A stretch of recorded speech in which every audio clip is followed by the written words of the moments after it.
And you have freaking YouTube that you can look up any video, any topic at any time and learn something. He goes, you have no excuse not to be successful. You have every opportunity on the planet by those 4 things.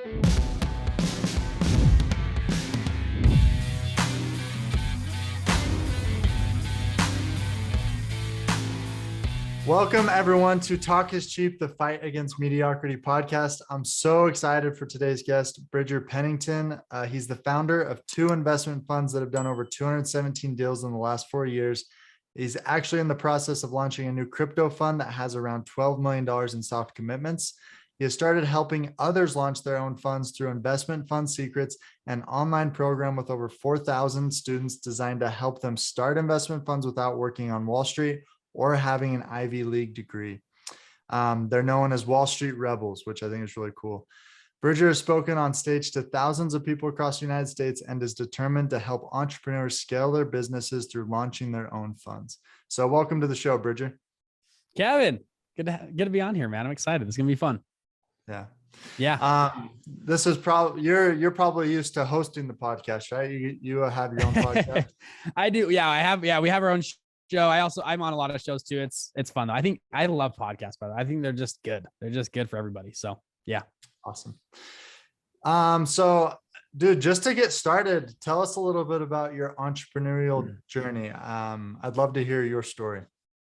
Yeah, let's dive into it. And feel free, by the way, interrupt me whenever, cut me off, ask questions. Okay. Don't feel bad about it. All right. Some people feel bad about no, interrupt me. Like, let's get this thing rolling.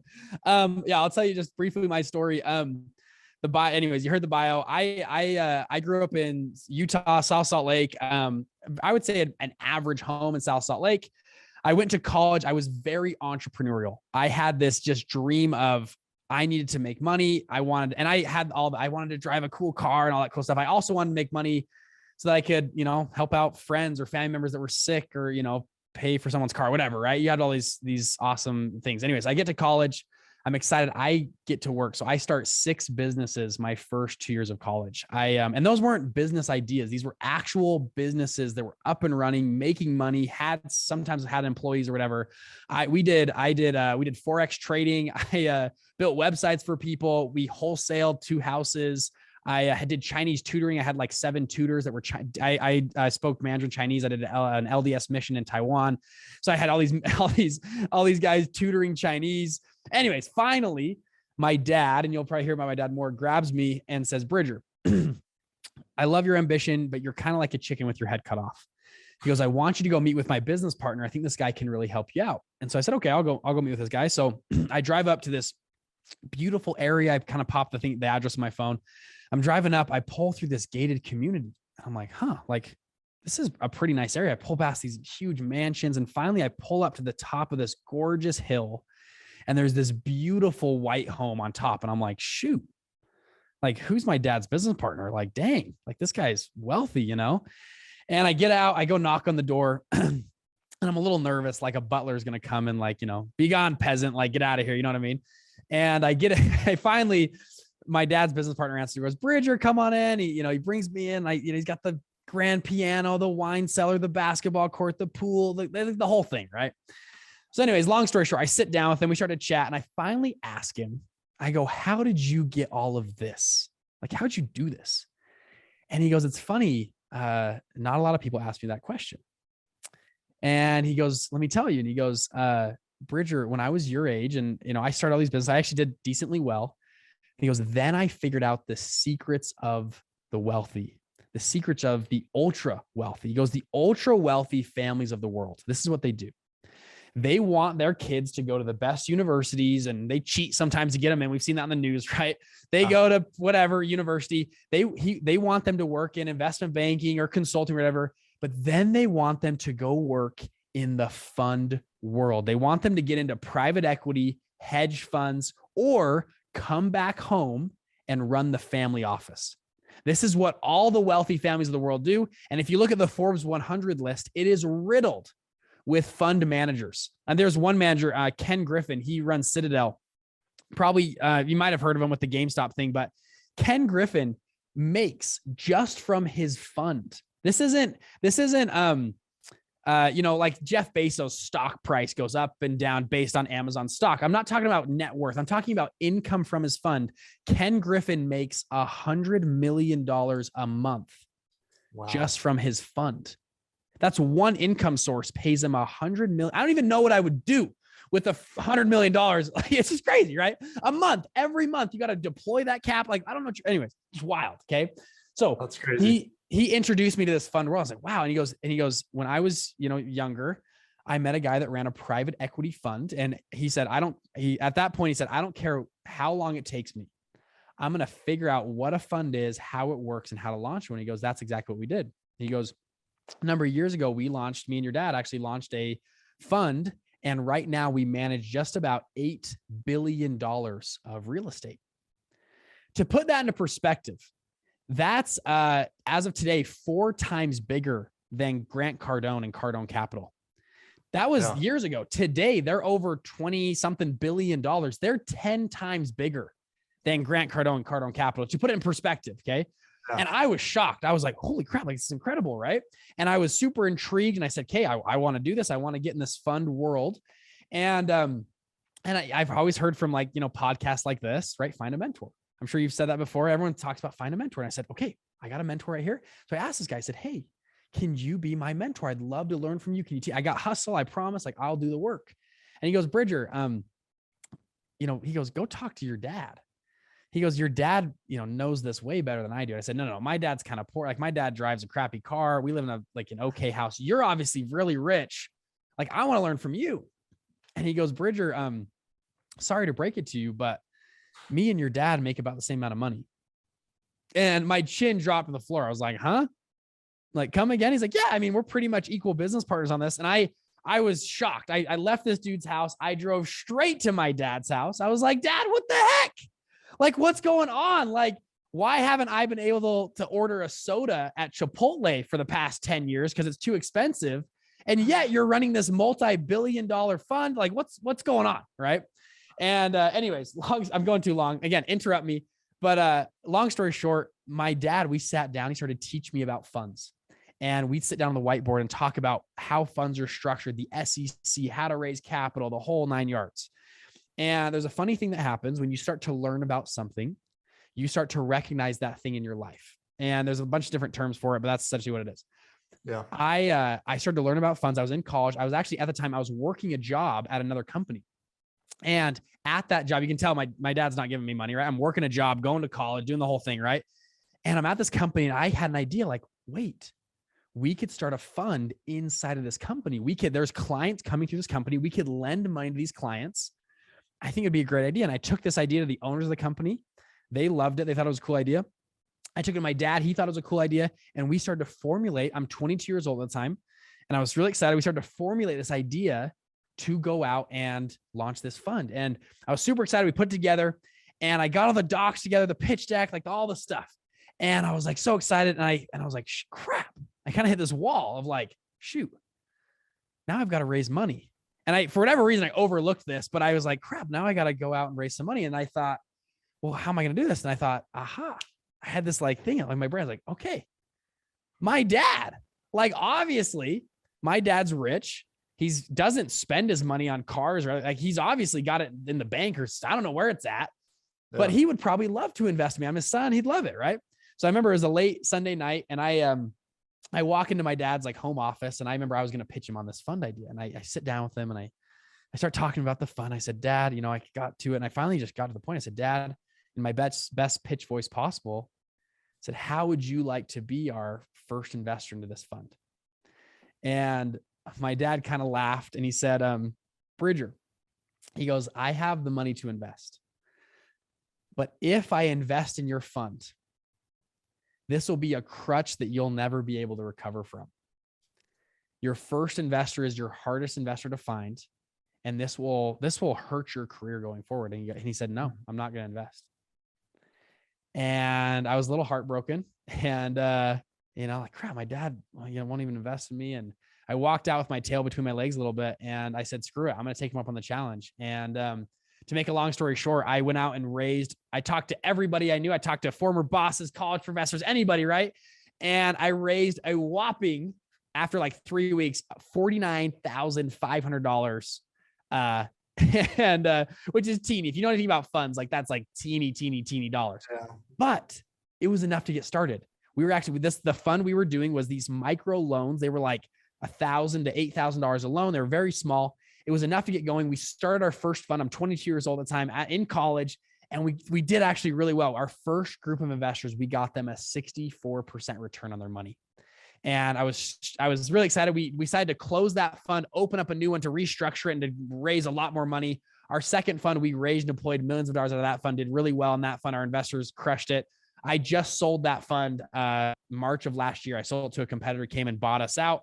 And now, like you said in the bio, we're now in the process of launching 2 more funds. We have the main one I'm doing right now is our crypto fund. So we've got a decent amount of capital pre-committed. We'll probably be launching here in a few weeks with Dan Young, who you've listened to his podcast before. Me and Dan Young partnered up. Dan has been mining cryptocurrency since 2014. Anyways, we're doing a crypto fund all on staking and DAOs and DeFi, and it's going to be really fun. We've done decently well in our test portfolio, and it's been very fun. So anyways, that's kind of what I've done. And then along that way, into this journey, we had a lot of people coming to me and my dad. And I didn't mention this, my brother actually is a securities attorney. So he does law for funds. So like we have the perfect family for funds. Like you couldn't ask for a better group. And so we had a lot of people coming to us like, hey, how do I do funds? How are they structured? How do I put them together? So we said, shoot, we might as well start some type of online something to help these people. And that's how we started Investment Fund Secrets. So we started this group called Investment Fund Secrets, which eventually it started as a podcast, turned into a YouTube channel, then we started to sell, courses and coaching. Now we have about 4,000 students between our programs and coaching and all that kind of stuff. We've have 2 student funds that are near or around $100 million. We have a dozen or so funds between 10 and 20 million. And we have 1 student fund that's $2.5 billion that came out of our stuff, which is it's just crazy, right? It's just so cool to be what it's grown into. And now we're doing live events. We've got a big event we're throwing in Vegas. I mean, it's really fun. It's like this secret world of funds that no one talks about. We're kind of pulling back the curtain and like teaching people about it. So anyways, it's been really fun. There That's amazing. Yeah. I mean, we could dive into so many different facets of your story and how many lessons there are about business and about perseverance and everything like that. I'm curious, when you first started it, well, there's a lot of different things. First of all, what did you learn ultimately about focus from your dad's business partner? Why do you think your dad, first of all, sent you to him versus just telling you? And what did you learn about focus? Oh, dude, that's a great question. I have shiny object syndrome to like a T. And you could tell that in college. Like I was starting all these businesses every couple of months. I had a new idea. And I had a decent amount of like willpower to like, actually kind of get it started and get going. But right as I got one going, I'd be, oh man, we could do like an Amazon store. Like that'd be so cool. Or we could like go wholesale houses, right? Or like do an online course or something. And anyways, I kind of wore it as a badge of honor. Like people would ask me I'm like, yeah, I run like 3 businesses, and I'd like tell people that, like, I thought it was cool. Yeah. And that was the dumbest thing ever. Like name one successful person that started 3 companies at once and they all did well. Right. Like unless your name's Elon Musk, like I don't know anyone else, you know what I mean? And so, and he never sleeps. So yeah. And exactly. Yeah. And so, anyways, no, it took me, and I had a professor at BYU. So I went to Brigham Young University, great university. I was in the entrepreneurship, like I took a bunch of classes for entrepreneurship there. So one professor gave me the best thing ever. And he said, Bridger, he's like, any business idea you have, you can fully vet in 3 weeks with $500. And I was like, huh. And then he goes, if it gets vetted, you can then go all out on the business for 7 months. And in 7 months, you will know if it was a huge winner or if it's flops and you want to give up. And he goes, there's no benefit of doing multiple things. Like you need to go one at a time. And so I took that to heart and I changed, and actually Investment Fund Secrets, this company, and we've done decently well. I said, okay, we got 3 weeks and we got $500 it was ad spend. We put all that money towards ad spend to test out ads, see if we had a market for it. And that first month the first weekend, we turned $500 into $1,800. And we were like, shoot, like that was cool. The next 45 days, we spent $80,000 in ads and we made back just about $81,000. Almost, we did a break-even funnel, which was actually perfect. We built this huge list and we had all these buyers and all these people that we could test and have data on. And we gave it a 7-month trial. Within 7 months, we'd already done $1 million in sales. And, or sorry, maybe it was, let's see. No, yeah, it was about almost 8.5 months. We hit our first $1 million, and it was like, wow, you know? And I think that's one of the best advice I ever got was every business, you can just give yourself a deadline and a budget and fully go in, fully vet, don't dabble. And in my back of my head, I said, you know what? If I got 7-month chunks over 5 years, I bet I'll hit one. Like, you know, if I can just survive over 5 years, I'm going to hit one that makes me a couple $1 million, you know, I'll just keep trying. As long as I go all in, if I dabble, I know I won't make it. And because I tried dabbling and I did all these little businesses for years and it didn't work. And so I had to do a change of action. I think that was huge for me to have. And so I love that. That's actually really good advice. I've heard, obviously, hey, get a customer before you build the product to actually see if there's a need for it. I mean, don't spend, you know, a year building something and then be like, hey, here it is. Yeah. Again, unless you're Elon Musk, then you could probably do it. But yeah. No, I love that model too. I think sell first is a great model, but I love the timeline and budget. I think it's awesome. So during that, you know, okay, someone's listening, they have an idea, they have $500. Take us through some of those steps during the first 7 months. What dictates to you, hey, this is a winner, this is not a winner? Yeah. Well, I will vet first before I hit the 7 months. I'll do 30 days or 3 weeks, 21 days. For me, just because I know it, and it depends on your product, but what we did, I love social media for that. Now, social media, not to your friends and family, but spending dollars. I wanted to see if I could spend money on ads, if people would click on them and actually, you know, opt in or convert. So literally what we did, this is for Investment Fund Secrets. I got my iPhone out. We filmed like 10 ads and we picked different niches. We said, hey, do you want to learn about funds for real estate? We do a whole ad on that. Do you want to learn about funds for Forex? Do you want to learn about funds for crypto? Do you want to learn about funds for whatever, right? Do you want to learn about something different, right? We had about 10 ads. We made 3 or 4 landing pages, which we use ClickFunnels. It's super easy. Just throw a freaking logo on there. Like we didn't even have a logo. Just throw a headline. We made a little video. And actually we didn't have a video. We made like little things, little pointers of what we would sell. And I wanted to see if people would put their email in. And then the next page, if they did that, I was like, well, let's see if we can sell them something.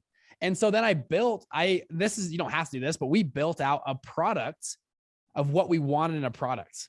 And we sold it for $47 on that page just to see. We're like, do you think anybody will buy this? Like, I don't know. Right.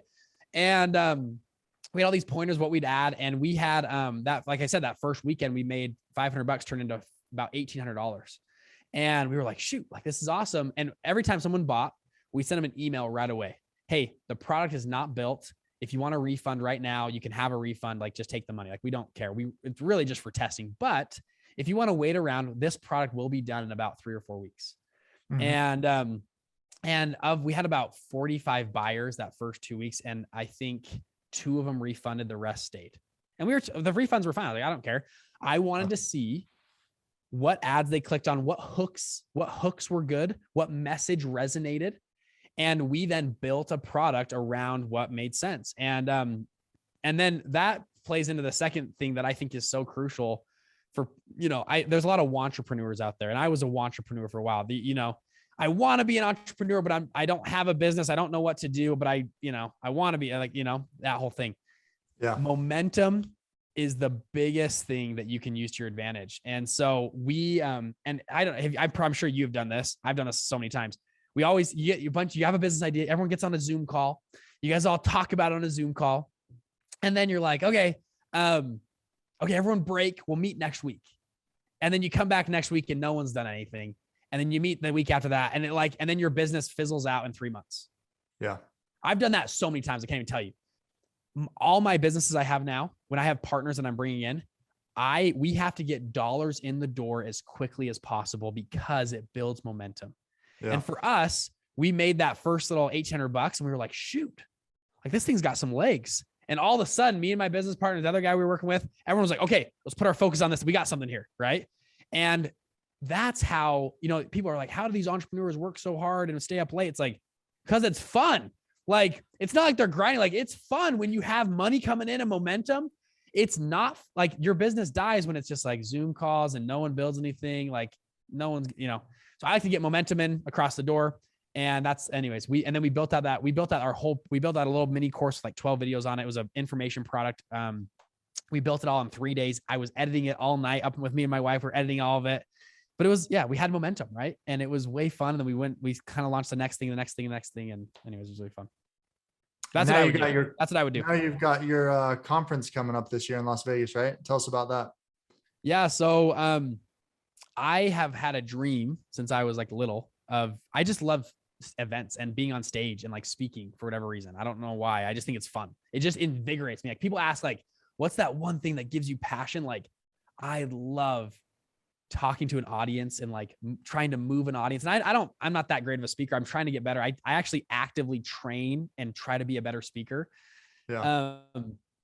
It's just so cool. Like, I just love it. So anyways, I was trying to get on stages for like the last 2 years. I've been trying to speak on stages and get people to have me at their event, and everyone said no.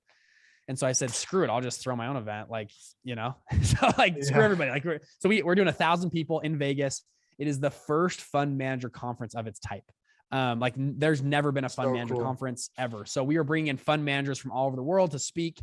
Economics people. It's going to be a 3-day event. We've got some amazing lineup of speakers. It's going to be really fun. So that's the event we're doing in April. And the other thing with events too, they're so fun. I love they're just immersed. There's something about being immersed in something. Again, back to like not dabbling.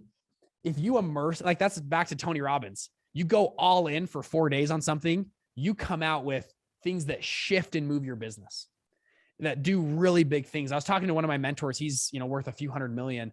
And it was funny. He's like, Bridger, most businesses are started in 1 day. It takes about 1 day to start a business. He goes, most businesses that I'm part of, it takes about 1 day to start them. I'm like, what do you mean? And he goes, all the ideas and the mechanics and stuff, it all happens in a 24-hour time span. And I was like, really? And he goes like, and then yes, there's the fallout of, you got all the assignments to do, but the actual idea and the creation of it in your brain happens in that. So you see like guys like Gary Vee took his whole team, rented out a house in Maui for like 3 days or something like that. And they built V-Friends, that whole project that made $60 million on their launch. They built it in 3 days, all of it. You see these other entrepreneurs that do this. They go rent a cabin out. They bring all their teams. Like I believe in the immersive aspect of it. And anyways, sorry, I keep going on tangents. Kevin, you got to interrupt me. You got to hop in, interrupt me because I keep rambling on. Well, a big part of it is getting around the right people, right? It's the mastermind of getting a lot of really smart people together, and what's created from that just blows up. So I'm curious, me and you are speaking at an event in March 31st, I think, the Legacy. I can't remember what it's called. But I'm curious, what do you do actively to become a better speaker? That's a good question. I have a course from Brendan Bouchard. Okay. Called The World's Greatest Speaker. I think it's an awesome course. There's like vocal cord warm-ups. I actually, the reason I started my podcast was to practice speaking. I practice, some people, you don't know this, but on my show, I practice topics that I want to get better at speaking it. And I actively plan out stories that I'm going to share. And I'm not that great at this, but like if you back to that you asked me how to get started in business, right? That story I just told you is a crafted story. Yeah. That's a story. It took me about 6 months to put that thing together.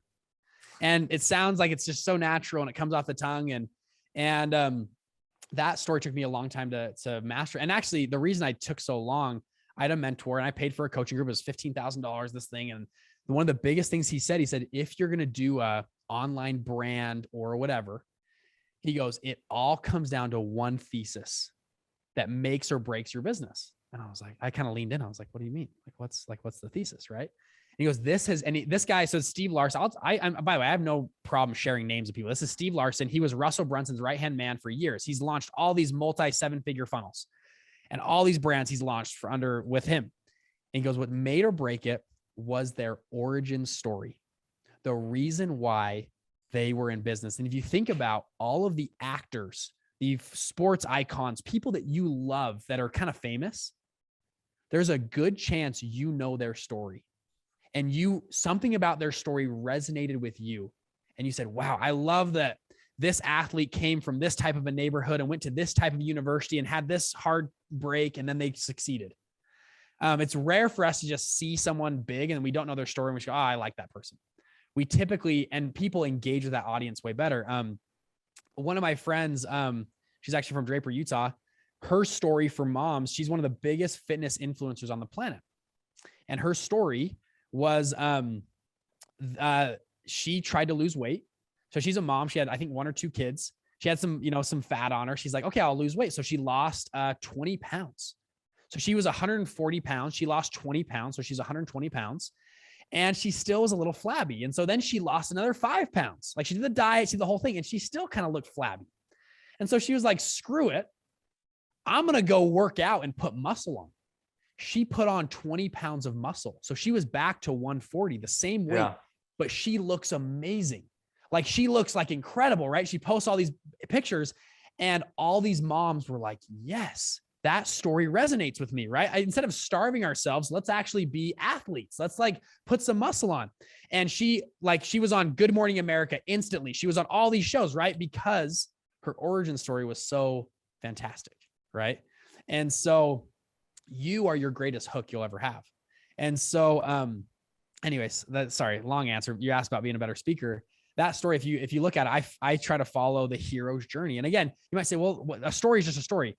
You can tell a story in 30 different ways, right? Different angles, different aspects of it.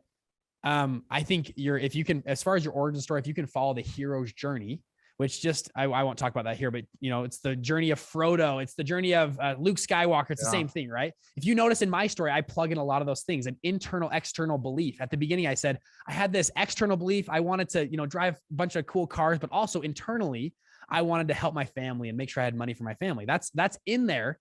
I add those little lines because it's part of the hero's journey story. And then you have this first challenge and then build up, and I hit a wall. My wall is my dad won't invest my money. And I talk really slow when that comes. I make you feel, I go, man, my dad didn't want to invest. And it really hit me. And I was like, shoot, I don't know what I'm going to do. And I walked out with my tail between my legs. And I was like, okay, what's next? And then right then I changed the beat. I go, I said, screw it. I'm going to figure it out. I went out and pitched everybody I knew. I raised a whopping $48,000. And, and then you share your, the hero's true journeys where you share the external thing and then the internal, how you change. Anyways, if you want me to keep going, I can talk about that forever. It's such a fantastic way to craft and that's the thesis of your podcast, your online show, your online brand. That origin story is so crucial to what you do. And so anyways, that's a huge piece. If I'm going to tell anybody to be a good speaker, have a great origin story, a great hook. You are the greatest hook. And if you don't have a great hook, think back, obviously, create a hook. Do something crazy. Drew Manning. Do you know Drew Manning? Fit to fat to fit. Oh yeah. He created a hook. He said, screw it. I'm going to gain, like 50 pounds and I'm going to lose it all back. That's an incredible hook. And he didn't have like this, I didn't grow up in the ghetto, whatever. He just said, I'm going to create a hook. I'm going to gain 50 pounds and then lose it all. That was his hook. And guess what? He's on all these TV shows. He's a worldwide name and done incredible. So Iron Cowboy, similar thing. I think he definitely created that. I love that. My favorite part of that whole thing was that it took you 6 months to craft it, because I'm working on mine and it's hard. When you read Expert Secrets by Russell Brunson, he makes it all seem so easy. And then you start doing it, you're like, dude, this is hard. But the hero's journey, I mean, I think one of the greatest speakers of all time, in my opinion, is Steve Jobs, because he had that ability to take you through that journey and get you rallied towards his cause. Yep. The other thing I'll add, can I add one more thing that I think is so cool, especially if you're going to be on stage presenting? I love, and Russell will talk about this kind of, and a few other guys, breaking down false beliefs in a certain order. So you hear about that, like, hey, you got to break down your audience false beliefs about getting them some kind of result. They've taken that a step further of doing through a process where you do them in order. And the order we follow is vehicle, internal, external. So when I give a like I do webinars all the time. At the beginning of the webinar, I'll tell my origin story, whatever, but I'm trying to break down false beliefs because people most hear me, they go, oh, there's no way I can start a fund. I could never start a fund. And so I go, well, no, I'm going to break that. That is the first belief I'm going to try to break down. That's the big domino we're going to try to topple. And typically how our brain works is we think about things that are related to the vehicle first. So anything related to the vehicle of funds. Do funds actually work? Do they actually make money? And so I can tell all these examples. Ken Griffin makes $100 million a month. Okay, funds obviously work. Funds work for me. I only raised $50,000. It worked for me, right? There's this huge delta. It works. So that's all the stuff we try to break down. Yes, funds work in general. Then the next question a person has typically is, okay, I get that funds work, but do funds work for me, internal? Yeah, I get that it works for Bridger and all these other guys, but can I do a fund? So next I'll share all these examples of, okay, well, I had this girl from North Dakota. She started a fund, and this guy from California started a fund, and they started in this different industry. And I try to share examples to break down, no, it works for you, and it could work in your industry. You're in, sales. Okay, you can do a fund for sales. And let me tell you an example of that. And then finally, typically the last one, that's the, usually the least important, is external. So vehicle, internal, external. So external is all, okay, what's legal, time, money, knowledge, right? Those things. And you'll see this in sales too. It's the same process. You're talking to somebody on the phone. You got to break down their vehicle concerns, internal concerns, and external concerns. And usually in that order. People will ask you questions at the beginning about external things. How much does it cost? What's the time? But in turn, they aren't sold on the vehicle yet. Or they aren't sold on, does this vehicle work for me? They'll ask you the wrong questions. And as a salesperson, you've got to come back and say, okay, hold on. Are you sold on the vehicle? Do you understand this vehicle works? Are you sold that it can work for you? Okay, if that's both sold, yes, let's talk about time, right? It's not even worth doing that. So it's really interesting. If you look at, we do this in a lot of big marketers, look at their sales pages. Our sales pages right now are broken down vehicle, internal, external. The top talks all about vehicle. The middle talks all about internal. The end talks all about external. Our emails, our videos I put out videos in a sequence, vehicle, internal, external. And when I do a pitch to investors, I get that pitch deck formulated vehicle, internal, external. I think it's one of the biggest breakthroughs I ever had. I've heard it from a bunch of different entrepreneurs, and I think it's crucial for any type of business you're in. Dude, I love that breakdown. I've read that before from Russell Brunson, but it was you made it so much more simple as you broke it down in your business. And so where did you learn that? Was it the Steve Larson? So Russell kind of brought me up to it. He talked to me, Russell Brunson, Steve Larson talks about it a lot. Oren Klaff has a book called Flip the Script. Fantastic book on pitching and how do you flip the script? How do you get people to pitch you to allow them to buy your product, right? That's a totally different sale. And have you ever had that before? You're like, please let me buy this thing from you, right? It's like, wait, how did that salesperson do that? Like, that's pretty impressive. And he has a whole book on that. What's his name? He wrote this awesome book. It's about webinars. It's called 100. Oh man, I forgot it. Anyways, there's another book I read that really broke that down too. So anyways, a few people that I've learned that from. That's awesome. What is everyone that's listening to this podcast is obviously interested in improving themselves. You what? Sorry, my camera's about to die. Oh, you're good. We're just switching the battery here.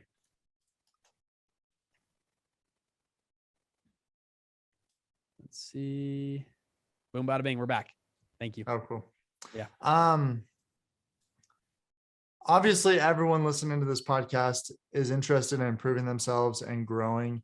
What does your self-development plan look like? What are you investing time in as far as books, podcasts, conferences, things like that to grow? Obviously, you've given us tons of knowledge right here and you've given it to us in a short amount of time, but I'm sure it took hours and hours for you to learn it. Yeah, I'm an active learner. I'm a dropout of college and I actively invest in my education. I spend probably about 6 figures a year on my own education, whether it's conferences, mastermind groups, whatever. So some of the groups, I'll just tell you some of my favorite. I have gone to Funnel Hacking Live. I love Russell's stuff. I think it's one of the best events ever thrown is Funnel Hacking Live. I just went to Tony Robbins a few months ago. As far as events, those guys just do an incredible job. I'm a part of Avengers Masterminds, 30 grand a year. Another one's 20 grand a year. We just bought a YouTube course for, anyways, 5-10 grand. A Facebook. I bought a course on Facebook groups, how to build a Facebook group. It was like 10 grand. And anyways, I actively pay because I want shortcuts. I pay for shortcuts. Yeah, I can go on YouTube and learn this thing for 200 hours, or I can pay somebody and learn it in 3 hours. I actively do that. Those are a few of my favorites. As far as other self-development, so I actively like learning from those people as far as business goes. I'm always trying to read. Obviously, you guys all know I read podcasts, read books, podcasts, all that kind of stuff. I'm always trying to listen. One that's huge for me, I think that is overlooked in the business community, is true self-development. Working on attributes, patience, diligence. Being charitable, stuff like that. Right now I've been working on patience a lot. I got a brand new baby that screams all night. And sometimes you get a little impatient. You're like, man, just shut up. And I find myself sometimes and I, in the past, haven't been that impatient. And all of a sudden, with a baby, I just once a week, I'm just I get even last night, dude, I had the baby in my arms and I was like, dude, it's been 20 minutes of you crying. And I was getting a little and I finally stopped. I was like, okay, I'm not going to hurt my kid. I'm not going to throw him out a window or something, but I had to stop. I was like, okay, hold on.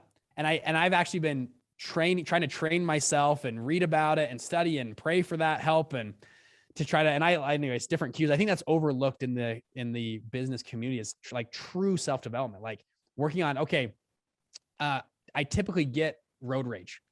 What are things that I can do to stop that scene from happening where I get mad while I'm driving, or I constantly, not constantly, but maybe once a month or twice a month, I argue with my spouse a lot.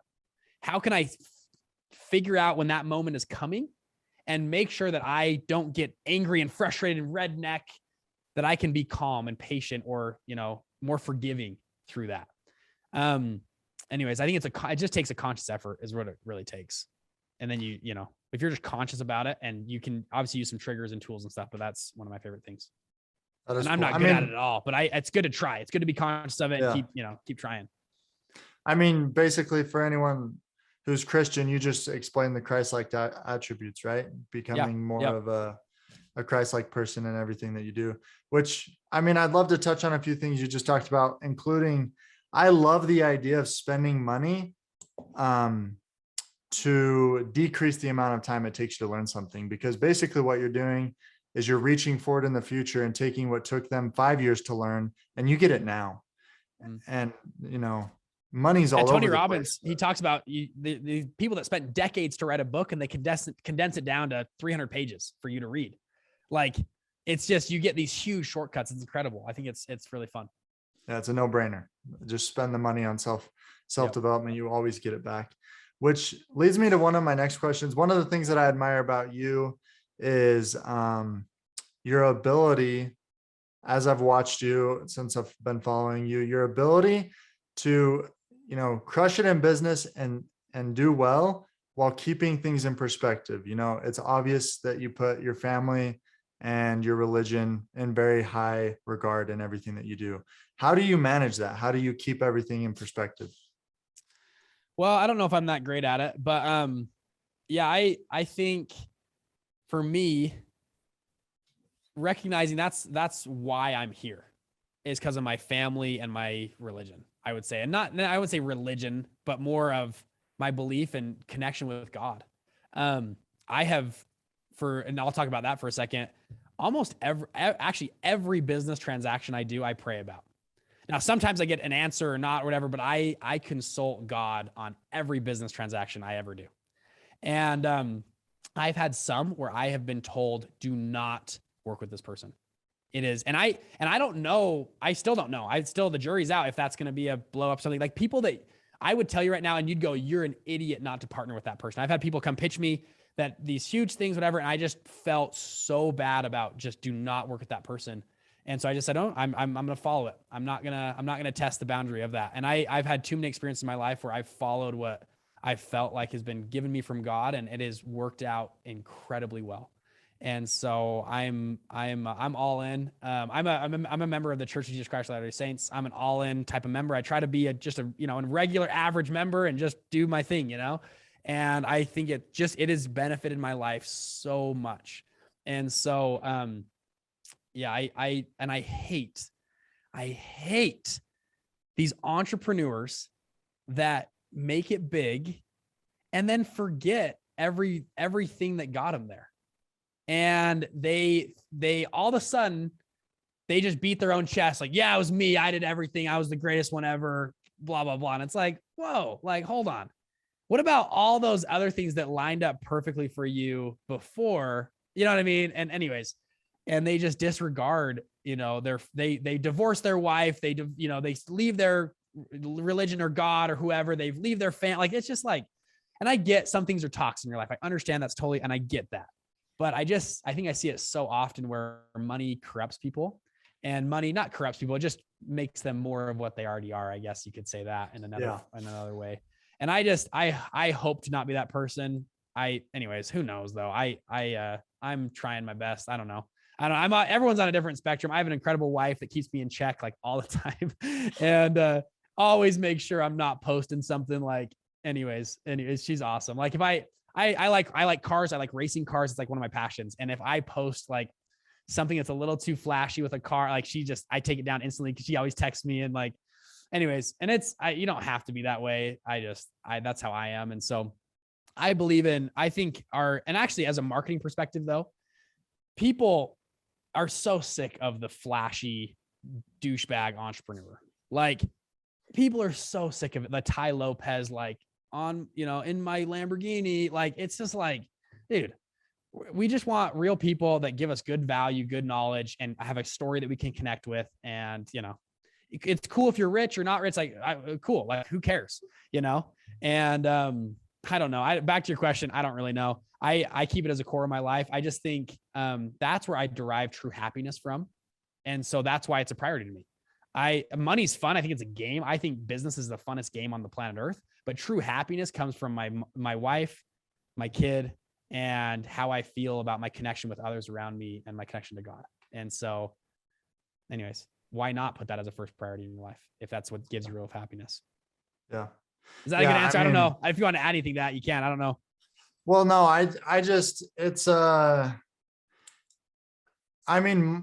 you're right. Money's an amplifier for whoever you are. The more money you have, the more it's going to amplify who you are. I think what I found is I'm trying to learn from people who do it right and do it wrong, because I hear of people, they tell me, hey, I crushed it. I'm making $1 million a month, but I'm still not happy. And so I hear that and I say, okay, money's not going to make me happy. So enjoy the journey, enjoy the game. But if I focus on it too much, it's not going to bring me happiness. So what's really going to bring me happiness? Well, my family, my faith, those around me, my relationships, because you can't take anything with you when you leave except for your relationships and what you put up here in your mind and who you are as a person. So ultimately, I just appreciate what you said as far as your perspective on it as well. Yeah. I think to that point too, so, business, we spend a lot of money on time on making money. Like, oh, I'm going to buy the course. Like, I am that way. I go to the conference. Like, how much time and money do I spend on becoming a better husband? Yeah. Or becoming a happier person? Like, it's just not as sexy in the business community to do that, or just people just don't talk about it as much. And obviously though, just as valuable and probably more important than all those other things. And so, you hear these stories of these, the billionaire that his kids hate him and never want to talk to him again, or the person with this huge following and influence, but, family's estranged from him or doesn't, lives this empty life or wants to kill themselves. I mean, look at Robin Williams. Robin Williams was beloved by the entire world, right? You ask anybody, Robin Williams was one of my favorite actors of all time. The dude shot himself. Robin Williams shot himself because he lacked something in his life. Yeah. To a deep degree, and did not work on that side of his life. And it's, it's time again, you can see that. So it's crucial. Dang. That we got deep here ending the podcast, but I appreciate that. I want to be conscious of your time. This has been amazing for anyone listening. Go back and re-listen to it again. There's so many amazing pieces of information that can help you be successful in business and in life. Bridger, for those who want to connect with you, what's the best way to do that? Yeah, two ways. Actually, I've got a couple of free gifts for you guys if you want them. Anyways, if you want to connect with me though, Instagram is the best, Bridger_Pennington. I've got about 10 fake accounts, so make sure it's the real one. Dude, the fake account people are just hustlers, man. I'll tell you what. Anyways, we get them shut down. They open up a new, it's crazy. Bridger_Pennington, send me a DM or whatever. I'll connect with you there.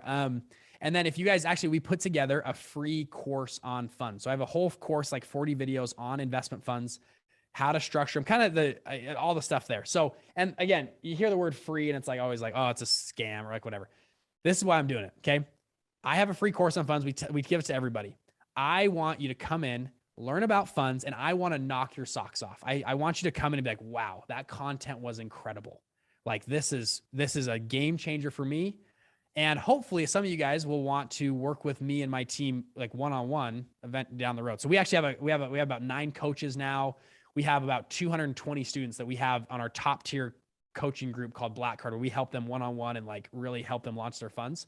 I hope you come into our free course. We knock your socks off and you're like, shoot, I want to learn with Bridger. Okay. That's me being transparent. Sound good?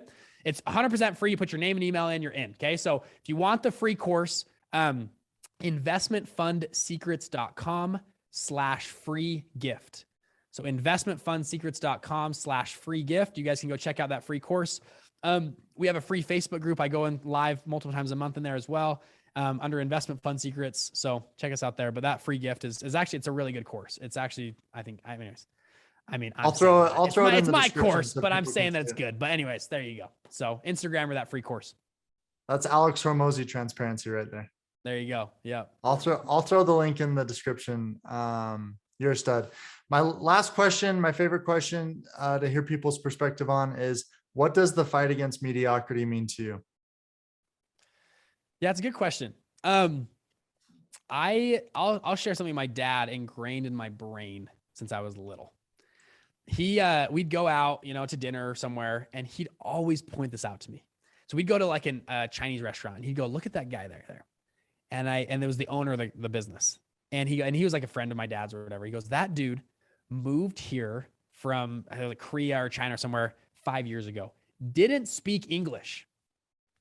The guy now still can't speak. He barely can speak English now. He's got this restaurant, another restaurant down the road, and like owns a laundromat down the street. The guy has 3 businesses, barely speaks in English. He's an immigrant to this country, and he's doing pretty well. My dad would look at me and say, you have no excuse not to be successful in this country. You have English as your first language. You went to public schools that were decent schools and got an education there. You have the opportunity to go to college if you want to. And you have freaking YouTube that you can look up any video, any topic at any time and learn something. He goes, you have no excuse not to be successful. You have every opportunity on the planet by those 4 things. And that stuck with me as a kid. And he'd always point it out and my dad made a conscious effort to show me that. And I think, you look at your life, right? And you always hear like the people on their deathbed regret what they did. And and you think about, time in history. If we lived 200 years ago or 500 years ago in England, if you wanted to be somebody, you had to own land, be in the right family, or have just a war or something. You know what I mean? You had to have some crazy circumstances to have a castle, essentially.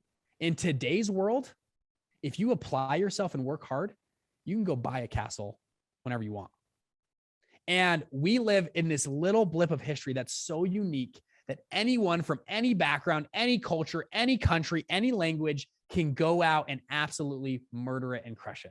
And you see these people time and time again because they pop up on your feed or whatever. It's incredible. Who are you not to go out and take a chance on yourself? And sorry, I'm gonna share 1 or 2 more things if that's okay. But I had a great guy in college. I was in college. This guy was from Harvard. He came and talked to our class. And after I was talking to him kind of on the side, and I talked about this business idea that I had. And I said, well, I'm just kind of nervous it won't work out, or the risk. What if I fail? And he looks at me and he goes, Bridger, he goes, do you have one or two parents? And I said, yeah. And he goes, if things really broke down, would your parent or two parents let you move in with them for a few months and sleep there and kind of get back on your feet for a few months? And I said, yeah. He goes, it'd probably be a little embarrassing, but like, would they let you back in? I said, well, yeah, like obviously, like my parents, they love me. They'd let me come sleep on the couch, whatever, like for sure. And he goes, would you have a fridge full of food, and maybe some air conditioning and stuff in that house? And I said, yeah, and he goes, if that right there is your worst case scenario, you got to move in with your parents, you absolutely fail, right? That is better than 90% of the world current living standards. You have a warm bed with food in the fridge and AC and a parent or two parents that love you. If that is your worst case scenario, you have no excuse not to take a risk in life. Yeah. And if you don't take the risk now, and you're going to think back when you're old, oh man, when I was 30, I should have written that book. When I was 40, I should have done that business. When I was 50, I should have done this. And when I was 60, now I'm too old, right? We got one life to live. You live in a time where there are so many safety nets to catch you. If you're on government assistance in the United States, government assistance, you make more money than 80% of the world every day. Like a government check makes 80% more money than the rest of the world. You have no excuse not to take a chance, especially in America. And whatever that thing is, we talked about some tactics today that you can try out and use. That's what I would say. Go out and freaking try. And for me, even, I'm in the game. I'm trying these businesses and stuff. We all fail and we go back to zero. Cool. I learned a ton. We have a culture that rewards failure. We have a culture that rewards, if you get slapped in the face and you fall down, people go, you know what? That was a pretty cool learning experience. And guess what? Most of those people end up doing really well anyways. Yeah. The true mediocrity is being average for me. If I get a job, a W-2, and I make $60,000 a year for 30 years doing whatever, I would die inside. It just is I feel like I just wasted this God-given chance I have to have life and be here. And anyways, I go on for an hour. Yeah. Kevin, thank you so much for having me on. You're amazing. Dude, thank you so much. This was amazing. Again, for those who are listening, go follow Bridger. I guarantee everyone that listened to this loved it. So go listen to him, follow him, learn from him more. Thank you so much, Bridger. Thank you.